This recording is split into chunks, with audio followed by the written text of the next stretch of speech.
All right, roses and leaves. You can go ahead and skip to about 49 seconds into this video, I believe, if you want to skip this part where I'm simply flooding the cookie.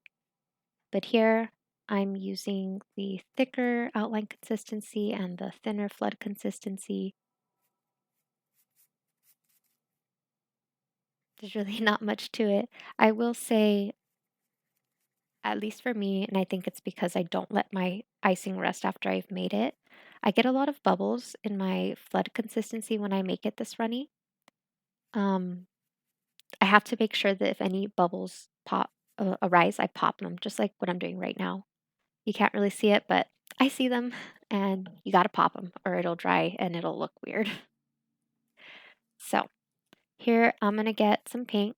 Just put a little dot, however big you want that rose to be approximately. It'll be a bit bigger than your dot.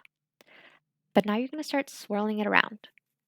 And I mean, bring that white in just a bit and just swirl it. Really, it's hard to explain. I'm just kind of imagining a rose and then I bring the color there. I'll also like swish it out, if that's a word. I'll swish out, make little petals so it'll look like it's a blooming rose from the inside towards the outer edges of where I want it to be. And here I'm just making some kind of, honestly, it's a made up little floral thing. Okay, but I'm going to make leaves out of this blue that you're seeing. So I'm going to make really small leaves for the top one, bigger ones for the bottom one. I'm going to add a tiny, tiny drop of white right towards the upper middle section of where I'm going to want that leaf, like the middle leaf to that stem, that line to start. And I'm going to swish it out. That's all you do, like as if you were making a heart. But because of that white, it makes it look like the middle of a leaf. Yeah, it's really, really simple.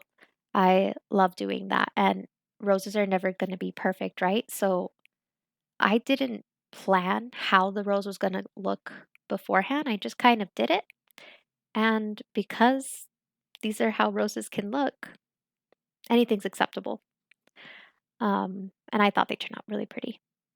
Here, I'm literally just making up stuff. It looks like some kind of floral thing. Um, just play with what you have. Um, you'll find that the way you put dots of color, the way you swirl them together will create different shapes. And that's what I do love about decorating these cookies is that I get to make different shapes, um, kind of in a way I didn't know I could before. It's a really cool medium to work with. I'm not an artist per se, but it is fun.